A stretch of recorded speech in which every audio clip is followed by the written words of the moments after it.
때가 찼고 하나님의 나라가 가까이 왔으니 회개하고 복음을 믿으라 하시더라. 아멘. 아멘. 자리에 앉겠습니다. 신구약 성경을 통틀어서 가장 중요한 몇 가지의 주제들이 반복되어 나오는데 그 가운데 백미라고 꼽힐 수 있는 주제가 바로 오늘 이 시간부터 함께 다루어질 하나님의 나라라는 주제예요. 근데 여러분, 이 주제를 다루기에 앞서서 여러분, 기독교인으로서의 이 사람이 진짜인가 아닌가를 물을 수 있는 굉장히 좋은 도구와 같은 한 문장이 있는데 여러분, 그게 뭔지 아십니까? 바로 이런 거예요. 너 지금 하나님이 부르시면 천국 갈 수 있어? 라는 질문이에요. 한번 옆 친구에게 한번 물어볼래요? 너 지금 죽으면 천국 갈 수 있어? 지금 하나님이 부르시면 천국 갈 수 있어? 한번 물어보세요. 한번 물어보세요. 너 지금 죽으면 천국 갈 수 있어? 너 지금 하나님 부르시면 천국 갈 수 있어? 왜 내 눈을 피하는 거니? 자, 여러분, 이게 사실 우리의 정직한 반응이에요.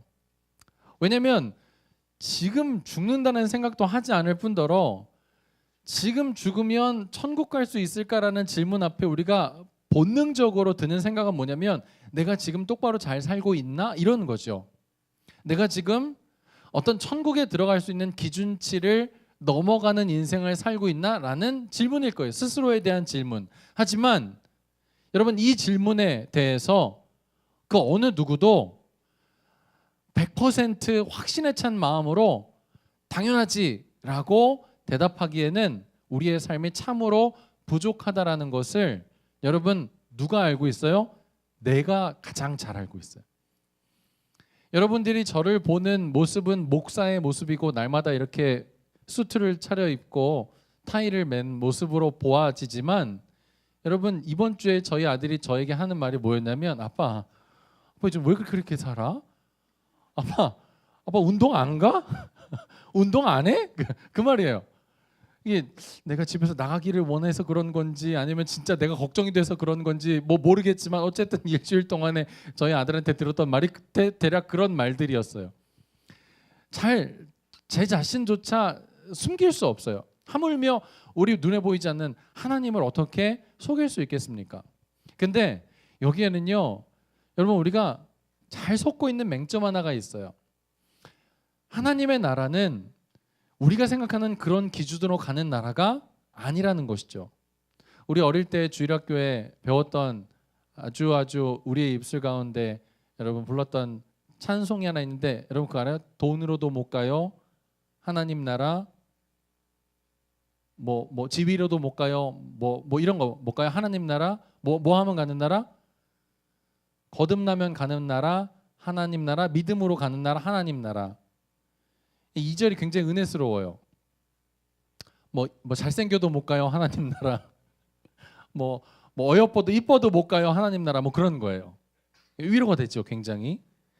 근데 이런 거에 우리가 가지고 있을 때 하나님 나라는 다 개념적으로 뭐냐면 우리가 죽고 난 다음에 가게 되는 어떤 다른 영역이라는 것에 대한 생각을 가지고 있게 되는 것이에요.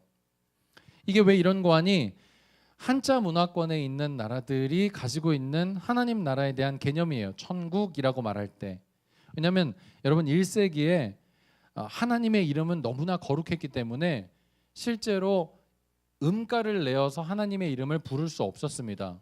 그래서 우리는 하나님의 이름을 여호와라고 읽지만 사실 조금 더 히브리적인 언어로 여호와의 이름을 읽을 때 보면 예흐바 뭐 이 정도가 돼요. 그러니까 순복음 쪽에서 말하는, 혹시 여러분 야훼라는 말 들어봤어요? 야훼 하나님. 그러니까 그 야훼라는 음가가 조금 더 가까울 수도 있어요. 하지만 몰라요. 왜냐하면 부르지 않았기 때문에. 구전으로 내려오는 성경에 하나님의 이름은 그 누구도 부르지 않았기 때문에 그 단어가 나오면 나의 주님이라는 아도나이라는 단어로 대체하여서 읽었습니다. 여러분, 그래서 이때 당시에 하나님이라는 하나님의 나라라는 개념에 이 단어를 하늘의 나라라고 지칭했어요. 그래서 이 모든 듣는 사람들은 하늘의 나라라고 하면 하나님이 계신 곳, 하나님이 통치하시는 곳이라는 일반적인 커먼센스가 있었는데 이게 번역되어 오는 과정 속에서 하늘의 나라라고 하니까 하늘 천자와 나라 국자를 써서 천국이라고 번역이 된 거예요. 그러다 보니까 우리는 나라 국자를 쓰면 어떤 느낌이 먼저 와요? 지역적이고 영토적인 느낌이 먼저 오기 때문에 우리가 생각하는 천국이라고 하나님의 나라라고 할 때는 우리가 죽고 난 다음에 가는 어떤 곳이라고 생각하기가 쉽다라는 것이죠. 하지만 성경이 말하는 하나님의 나라는 우리가 생각할 때 어떤 영토적인 개념으로서의 country 혹은 state 혹은 nation이 아니라 오늘 우리가 함께 읽은 하나님의 나라는 어떤 단어예요? 무슨 단어를 쓰고 있어요? 킹덤이라는 단어를 쓰고 있어요. 킹덤을 직역하면 어떤 단어가 되죠? 왕국이 되죠. 왕국은 뭐예요? 대영 제국. 왕의 지배력과 통치가 있는 곳이 왕국이에요. 다른 말로 하면 원래 쓰여져 있던 성경의 나라라는 개념의 바실레이아라는 단어는 통치적인 개념이 들어가 있다는 것이죠. 영토적인 것보다 누구의 통치를 받고 있느냐, 누구의 지배를 받고 있느냐라는 개념이 바로 하나님의 나라라는 것이에요. 그래서 어떤 영토적인 개념으로서의 지역적인 개념으로서의 어떤 지정학적인 위치는 사실 그렇게 중요하지 않고 그곳 가운데의 통치자가 누구냐, 왕이 누구냐라는 것이 그 나라를 결정하는 아주 본질적인 기준이라는 것을 성경은 우리에게 이야기하고 있습니다. 그런 개념을 가지고 오늘 마가복음을 읽을 때 1장 1절은 엄청난 선언과 선포예요. 뭐라고 되어 있는 줄 아십니까? 이렇게 되어 있어요. 하나님의 아들 예수 그리스도의 복음의 시작이라 라고 되어 있습니다.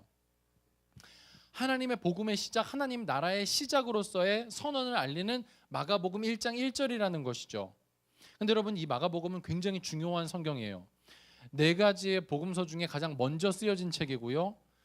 마태복음과 누가복음의 저자는 이 마가복음을 읽고 참고하며 같은 맥락과 선상에서 같은 뷰를 가지고 마태복음과 누가복음을 썼어요. 그래서 마태, 마가, 누가복음을 같은 관을 가진 복음이다 그래서 공관복음이라고 말하고, 요한복음은 다른 견해를 가지고 있는 독특한 성격이, 신학적인 성격이 있는 책이에요. 그래서 아마 세 복음서의 저자는 가장 먼저 쓰여졌던 마가복음을 읽고 참고하여 그 복음서를 작성하였을 것이에요. 그 복음서, 제일 중요한 복음서 가운데의 1장 1절이 오늘 이렇게 장엄하게 하나님의 아들 예수 그리스도의 복음의 시작이다라고 선언하고 출발하고 있다는 것이죠. 근데 여기에는요, 마가가 어떤 마음으로 1장 1절을 썼는지에 대한 그 인생을 간략하게 살펴봐야 될 필요가 있습니다. 여러분, 마가복음은 누가 썼죠? 누가 썼어요? 마가가 썼어요. 너무 쉬운 거 물어보니까 대답하기 좀 어렵죠. 네. 마가복음은 누가가 썼어요. 근데 누가는 예수님의 12제자예요? 아니에요? 아니에요. 그럼에도 불구하고 복음서를 기술한 중요한 인물입니다. 사도행전을 통하여 보면 마가가 어떤 인생을 살았는지 우리가 단편적으로 볼 수가 있는데, 사도행전 13장을 보면 바나바와 바울의 수행원으로 전도 여행에 참여했던 사람이었다는 것을 알 수 있게 돼요. 근데 전도 여행을 하는 도중에 어떠한 이유 때문인지 밤빌리아의 버가로 이동할 때에 이 바나바와 바울과 이 요한이라 불리는 마가가 분리하게 돼요. 이탈하게 돼요. 중간에 마가가 전도 여행을 멈추게 됩니다. 근데 이게 나중에 굉장히 큰 일의 어떤 원인이 되는데, 이제 바울과 바나바가 함께 이 전도 사역을 쭉 하다가 이제 다시 전도 여행을 떠나려고 하는데 바나바가 이렇게 말하는 거예요. 바울, 우리 마가를 데리고 가자.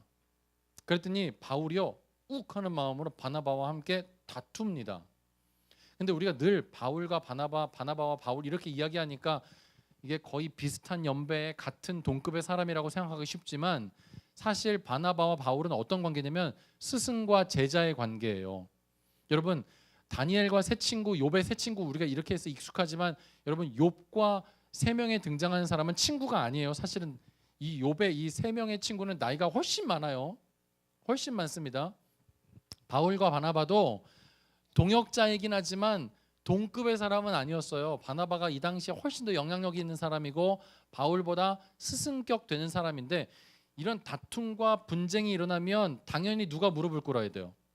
우리 정서로 보자면 바울이 무릎을 꿇어야지. 여러분과 내가 다투어서 시비가 붙으면 누가 무릎을 꿇어야 돼? 뭐 답은 알지만 말하고 싶지 않아? 여러분 이런 관계에 있는 바울과 바나바였는데 어떤 일인지 둘 다 여러분 그 뜻을 굽히질 않아요. 외인고 하니 바울은요 굉장히 불도저 같은 사람이었어요. 근데 그 불도저 같은 사람에게 전도 여행을 하다가 마가는 중간에 탈락한 사람인데 왜 탈락했는지 왜 이탈했는지에 대해서 성경이 정확하게 말하고 있지 않지만 문헌에 따르면 밤빌리아 버가라는 지역 자체가 지형적으로 볼 때 우리나라로 치면 태백산맥을 건너가야 될 정도로 험산 줄령이었기 때문에 여러분 마가는요 원래 부유한 집 아들이었어요. 여러분 사도행전을 보면 120명 문도가 어디에 모여 있다가 오순절 강림 때 성령을 받죠? 막 방언을 하죠? 마가의 다락방. 그렇게 큰 장소를 다락방으로 가지고 있을 정도의 집이었다면 굉장히 부자였잖아요. 그러니까 마가는 이 어려운 상황의 전도 여행을 끝까지 완수하지 못한 이유가 거기 있을 것이다 라고 하면서 마가의 나약함을 뜻합니다. 바울의 눈으로 볼 때는요 마가의 그런 모습이 용납되거나 인정이 안 되는 거예요. 근데 여러분 이 정도의 관계라면 바울이 마가를 끝까지 좋아해야 돼요? 싫어해야 돼요? 싫어해야 되는 게 마땅하죠. 그래서 재밌는 건 뭐냐면 디모데후서 바울이 죽기 일보 직전에 썼던 마지막 유언에 누구를 보기를 원하냐면 마가를 데려오라 그는 나에게 유익하니라 라는 표현이 숨어 있어요. 근데 이거는 그냥 단순히 인간적인 보고 싶음으로 끝나는 게 아니라 그가 사역적으로 이제 완전히 새로운 사람으로 변화되었기 때문에 우리의 전도 사역에 굉장히 유용한 사람이다라는 것을 내포하고 있습니다. 마가가 어떻게 된 거예요? 변한 거예요. 그런데 마가가 이렇게 변하게 될 수 있었던 단초를 어디서 찾을 수 있냐면 베드로 전서에서 찾을 수 있어요. 베드로가 마가를 부를 때 뭐라고 부르냐면 내 아들 마가라고 불러요. 마치 바울에게 디모데가 영적인 아들이었던 것처럼. 여기를 단초하여 보자면 오늘 우리가 읽은 마가복음 1장 1절은 하나님의 아들 예수 그리스도의 복음의 시작이라는 이 말은 베드로의 고백, 주는 그리스도시요 살아계신 하나님의 아들이십니다라는 베드로의 고백의 영향을 깊이 받아서 변화된 그 실제의 마음이 내 스승되는 베드로의 고백으로 끝나는 것이 아니라 오늘 그 마가 안에 이것이 자기의 고백이 되어 자기 안에 깊은 곳에서부터 우러나오는 믿음의 신앙 고백이라는 거죠. 터져 나오는 신앙 고백이었다라는 것이에요. 다른 말로 하면 오늘 마가에게 있어서 하나님의 임재와 하나님의 다스림과 하나님의 통치는 그냥 관념적이고 추상적인 어떠한 다른 철학적인 궤변이나 사변이 아니라 자기의 삶을 송두리째 변화시켜 놓은 실제적인 사건이었다라는 것을 마가가 고백하고 있는 것이고 오늘 그 마가복음 안에 1장 1절이 이 하나님의 아들 예수 그리스도에 관하여서 지금 이야기가 시작된다라는 것을 선언하고 있다라는 것이에요. 그러면서 오늘 하나님 나라의 백성으로서 어떻게 살아가는지에 대한 예수님의 이야기를 할 때 예수님의 첫 번째 설교가 저와 오늘 여러분이 읽은 1장 15절의 말씀이에요. 하나님의 나라에 대한 이르시되 때가 찼고 하나님의 나라가 가까이 왔으니 회개하고 복음을 믿으라 하시더라. 개인적인 의미로서의 마가 안에서의 하나님의 통치와 임재가 경험되었어요. 그런데 오늘 성경은 또 뭐라고 말하냐면 때가 찼다라는 표현을 사용하고 있습니다. 이 때가 찬 건 뭘까요? 이 마가복음은요 AD 65년에서 70년 사이에 쓰여졌다라고 학자들이 추정을 하는데 이 AD 65년은 64년에 있었던 굉장히 큰 사건을 배경으로 깔고 있습니다. 역사에 대해서 조금이라도 관심 있는 사람은 AD 64년 네로 왕제 때 굉장히 큰 일이 있었다라는 것을 알고 있어요. 뭐죠? 로마의 큰 화재 사건이에요. 근데 이 큰 화재 사건, 당시에 로마가 10개 구역 정도로 나누어져 있는데 3개 구역 정도가 완전히 전소될 만큼 굉장히 큰 화재였습니다. 근데 당시 사람들은요 이 화재의 원인을 누구에게 돌리고 있었냐면 네로 황제에게 돌리고 있었어요. 왜냐하면 네로 황제가 굉장히 사이키델릭한 사람이었거든요. 무슨 시상이 떠오르지 않는다고 해서 불을 질렀나? 그래서 이 타오르는 불빛을 보면서 그 가장 높은 언덕에서 그 불빛을 보면서 희열을 느꼈다라고 말하는 내용들의 문헌이 있습니다. 그러니까 점점 수세에 몰리자 네로가 뭘 했냐면 이때 당시에 가장 이상한 족속으로 취급받던 그리스도인들에게 여러분 이 모든 것들을 다 책임을 전가하기 시작했어요. 1세기의 이때의 기독교인들은 네로만큼이나 이상한 취급을 받았거든요. 왜냐하면 여러분 그리스도인들이 모여있는 자리에 쓱 지나가는데 이런 말들이 들리는 거예요. 이는 내 살이니 뜯어 먹으라. 오, 얘네는 사람의 살을 뜯어 먹는 종교구나. 무시무시한 놈들이네. 그런데 조금 있다가 또 이런 말들이 들리는 거예요. 두런두런 이는 내 피니 받아 마시라. 피도 먹어? 그리고 난 다음에 그렇게 살벌한 분위기가 있고 난 다음에 형제의 입술에 입맞춤으로 문안하여라. 뭐 입도 맞춰? 아주 이상한 놈들이구나 라고 당시의 사람들이 오해를 했어요. 그러니 네로 입장으로 봤을 때는 여러분 그리스도인들에게 그런 모든 책임을 전가시키기가 너무 쉬웠다라는 거죠. 그래서 여러분 이때 1세기 유대인들 그리스도인들은요 극심한 박해의 대상이었어요. 히브리서에 보면 나와 있습니다. 톱으로 켜임을 당하고 사지가 찢김을 당하고 양의 털옷을 입고 콜로세움 안에 들어가서 굶주린 맹수에 뜯어도 먹히는 밥이 되기도 하고 뭐 때문에? 예수 믿는다라는 것 그거 하나 때문에. 연회장에 불을 밝히는 데에 불로 사용되기도 하고요. 뭐 때문에? 예수 믿는다는 것 그건 하나 때문에. 여러분 그때 당시와 지금을 비교하자면 우리는 너무나 예수님 믿기에 좋은 환경이에요. 하지만 그때와 비교하자면 우리는 너무나 고도로 정말 이 사탄의 고도의 계략 가운데 우리가 날마다 공격받고 있다는 걸 아셔야 돼요. 문화적인 공격과 시대적인 공격, 시대의 사조적인 공격을 받고 있다는 것을 우리가 반드시 깨달아야 돼요. 그러면서 오늘 성경이 우리에게 암묵적으로 계속 두드리고 있는 것 중에 하나가 뭐냐면 선택하라는 거예요. 결정하라는 거예요. 우리에게는 두 나라, 두 왕국이 지금 있다라는 것이죠. 하나는 뭐예요? 방금 여러분에게 말씀드린 하나님의 통치와 하나님의 나라가 있고, 하나는 뭐예요? 사탄의 나라가 있다는 거예요. 우리 어릴 때 배웠던, 쉽게 말하면 까만 마음, 하얀 마음.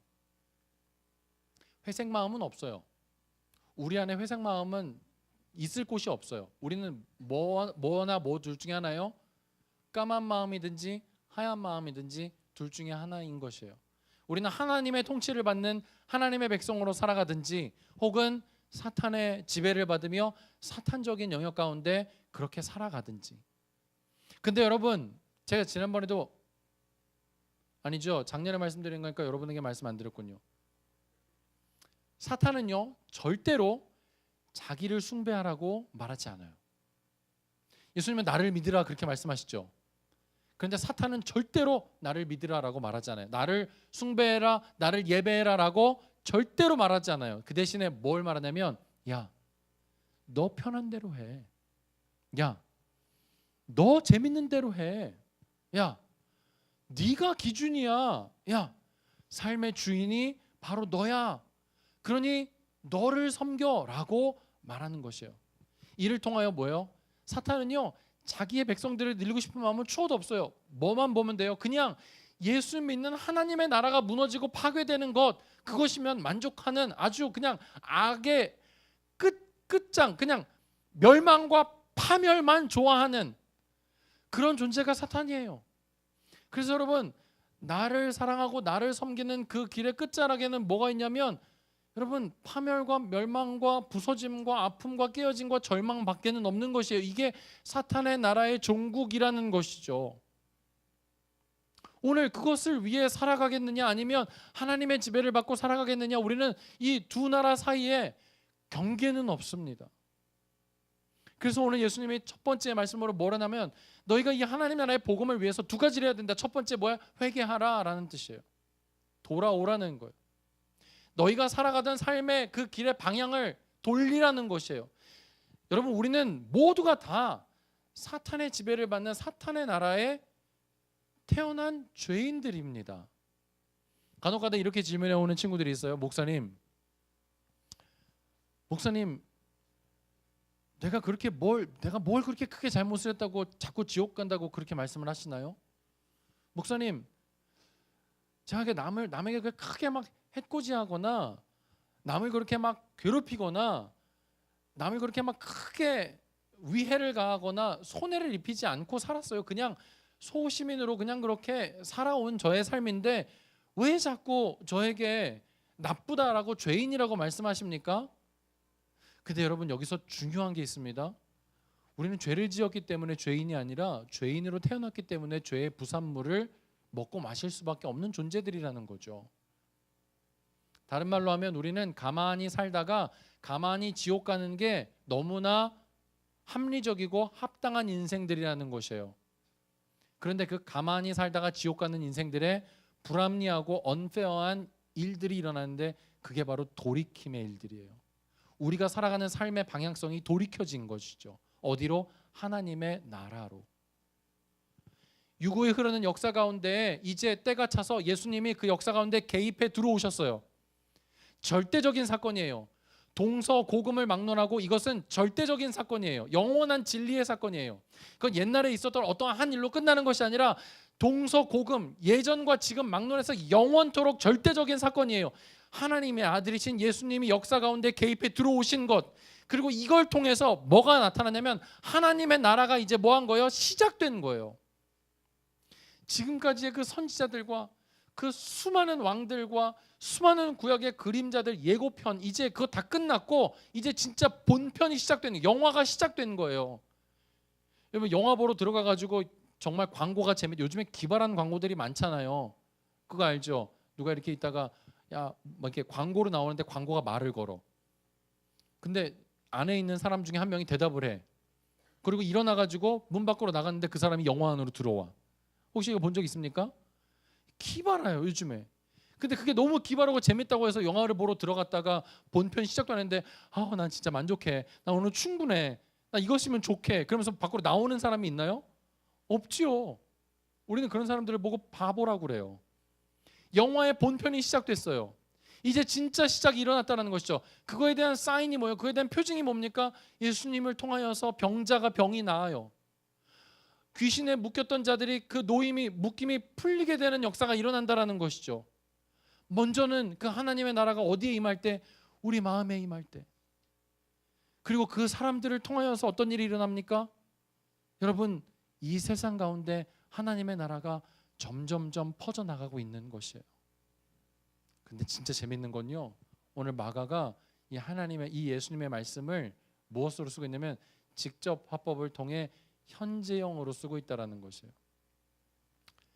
마가가 성경을 기록할 당시에는 예수님의 이야기는 언제예요? 훨씬 과거의 일이죠. 그렇다면 그런 일들이 있었노라라고 과거 형태로 써야 되는 게 맞죠. 마가가 시제를 몰랐을까요? 그렇지 않아요. 오늘 회개하라, 하나님의 복음을 믿으라라고 말하는 이 단어를 현재형을 씀을 통하여서 지금도 하나님의 나라가 이 회개와 믿음을 통하여 이루어가고 있다는 것을 말하고 싶은 거예요. 수천 년이 지난 우리 2차, 3차의 독자인 우리가 읽었을 때에도 여전히 그 하나님의 나라의 영향력과 힘이 유효하다라고 우리에게 성경은 이야기하고 있다는 것입니다. 다른 표현으로 하면 지금도 우리는 우리의 마음에 하나님의 나라, 하나님의 다스리심과 하나님의 통치가 일어날 수 있고, 그 하나님의 통치를 받는 사람들이 가는 곳곳과 요소마다 하나님의 나라가 회복되고 일어나야 된다는 것을 성경은 현재형을 통하여 말하고 있다는 것입니다. 나라를 보십시오. 우리의 주변을 살펴보세요. 하나님의 것이 아닌 것처럼 욕망과 탐욕의 끝과 음란과 타락과 폐역과 하나님 안에 사탄적인 요소들이 얼마나 많이 있습니까? 근데 여러분, 그 하나님 아닌 것들 가운데 하나님의 통치를 받는 우리가 들어가서 여러분, 그곳을 하나님의 영역으로, 하나님의 통치로 만들 수 있는 하나님의 나라의 시작이 이 역사 가운데 시작되었다라는 것이에요. 그래서 우리는 먼저 우리의 삶을 점검해야 돼요. 나는 지금 어디에 속한 자인가? 나는 지금 어디에 속하여 살아가고 있는가라는 것을 여러분들이 스스로 질문하고 스스로 답을 할 수 있어야만 합니다. 근데 여러분, 이 질문에 답을 할 때는요, 굉장히 중요한, 우리가 심각하게 생각해 봐야 될 게 한 가지가 있는데, 그게 뭐냐면 어쨌든 저쨌든 우리는 지금 살아간다는 거예요. 이 표현 되게 중요해요. 어쨌든 저쨌든 우리는 살아가고 있다는 거예요.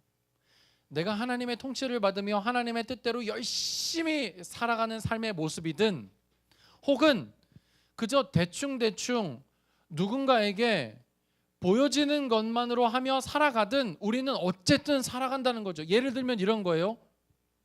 여러분, 혹시 여러분들이 아직 운전을 못하니까 아버지나 어머니가 운전하다가 경찰에 딱 걸렸을 때 반응을 혹시 본 적이 있습니까?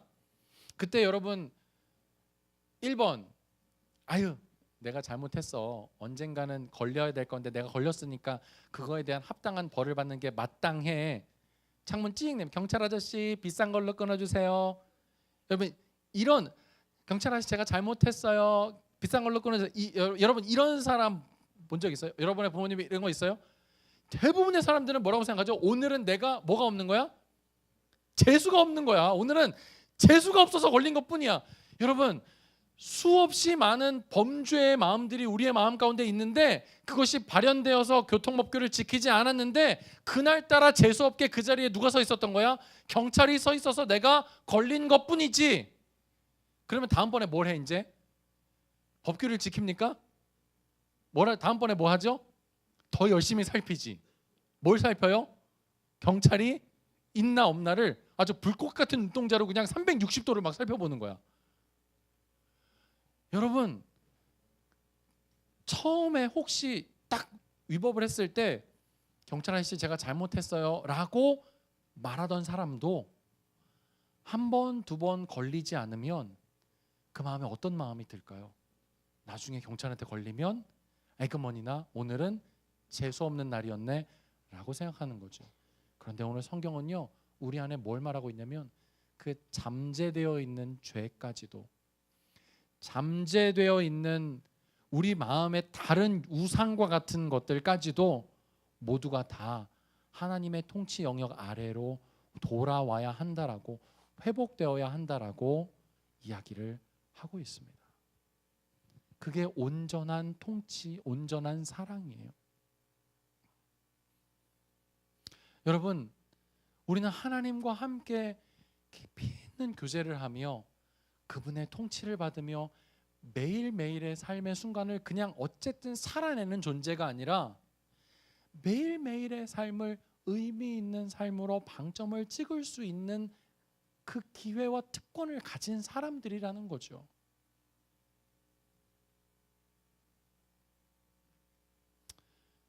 두 달여쯤 전쯤에 저희 부모님이 이혼을 했어요. 근데 그 이혼이 저에게 충격적이었습니다. 왜 충격적이었냐면 그 이혼으로 충격받아 하는 제 자신이 충격적이었어요.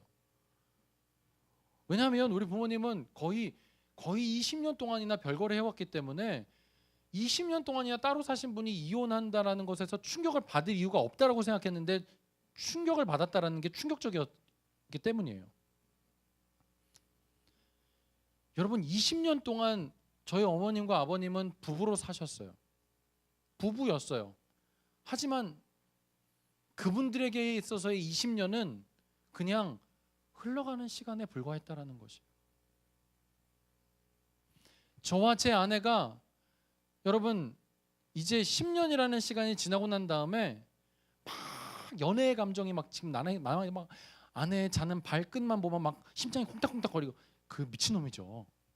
10년을 같이 살았는데. 그렇지만 여러분 그냥 흘러가게 이 아내와 살고 싶지는 않아요. 매일 매 순간 이 지구상의 70억 인구 가운데 나하고 10년 동안 모든 걸 공유하며 같이 산 사람은 지구상에 이 여자밖에 없는데 어떻게 그냥 흘려보내며 살아갈 수가 있겠냐는 거예요. 매 순간마다 우리 가족들에서 함께 누리는 그 순간과 시간들이 다 의미가 있는 거예요. 사랑이기 때문에. 하나님이 오늘 우리에게 그걸 원하시는 거예요. 그냥 여러분 이제 여러분들이 이 안에 있으면 어쩌면 예수님 믿지 않는 게 더 어려운지도 몰라요. 하나님이 어떤 분이신지에 대한 존재를 우리가 알았다면 우리가 예수님을 떠나는 게 더 어려운 사람들일지 몰라요. 그렇지만 떠나지 않고 있다고 하여서 그것이 우리가 잘 사는 건 아니라는 거예요. 우리는 더 적극적이고 의지를 가지고 어디로 들어가야 되냐면 하나님의 통치 영역 안으로 들어가야 된다는 거예요. 하나님이 우리를 다스리도록 우리의 마음을 하나님께 집중해야 된다는 것이에요. 겉으로 드러나지지 않는다 하여서 그것이 아닌 게 아니라 내가 범죄와의 경찰에 걸리지 않더라도 내 마음 가운데 죄된 속성들이 여전히 남아있다면 그것을 문제로 삼아야 된다는 것이에요. 그리고 난 다음에 몸부림치며 하나님의 통치 안으로 들어가 살아가는 삶의 방법들을 선택하며 살아야 된다는 것이죠. 그리할 때 우리의 매 순간의 시간들은 하나님과 우리 안에 특별한 의미들로 자리매김이 될 수 있다라는 것이에요. 사랑하는 여러분, 하나님과 함께 동행할 수 있는 이 놀라운 하나님의 나라, 하나님의 다스리심이 시작되었어요. 그리고 우리는 그 안으로 힘을 다해 들어갈 수 있어요. 그리고 그분과 함께 동행하며 사랑하며 살아갈 때 우리의 일상의 시간들은 아주 의미 있는 시간들로 방점이 찍힐 수가 있는 것이에요. 어떻게 살아가시겠습니까? 하나님의 나라 시작됐지. 하나님의 함께하심, 하나님의 통치하심, 하나님의 다스리심 있어. 근데 나는 그분과 좀 적당한 거리가 필요해. 주일은 하나님과 월요일은 내 뜻대로. 여러분 이런 삶이 아니라 진짜 그 통치 안에서 시작된 하나님의 나라, 하나님과의 교제, 하나님과의 다스리심, 하나님과의 만남, 이 하나님 나라의 백성으로서의 삶의 시작, 오늘이 될 수 있게 되기를, 아니 계속 붙잡고 있게 되기를, 그리고 그 맛과 그 은혜의 영향력이 무엇인지 깨닫고 기뻐하며 즐거워할 수 있게 되기를, 우리 모두가 다 하나님의 백성으로 매일같이 살아갈 수 있게 되기를 주님의 이름으로 축원드립니다. 축원드립니다. 옆 사람 한번 툭 치면서 이렇게 말해. 너 하나님의 백성이래. 주의 백성이여 이제 일어나소서. 깨어나거라. 일어나라 주의 백성. 빛을 발하라. 여러분 우리 매일의 삶에 이 하나님의 동행하심이 있게 되기를 주님의 이름으로 축원드립니다. 같이 한번 기도하겠습니다.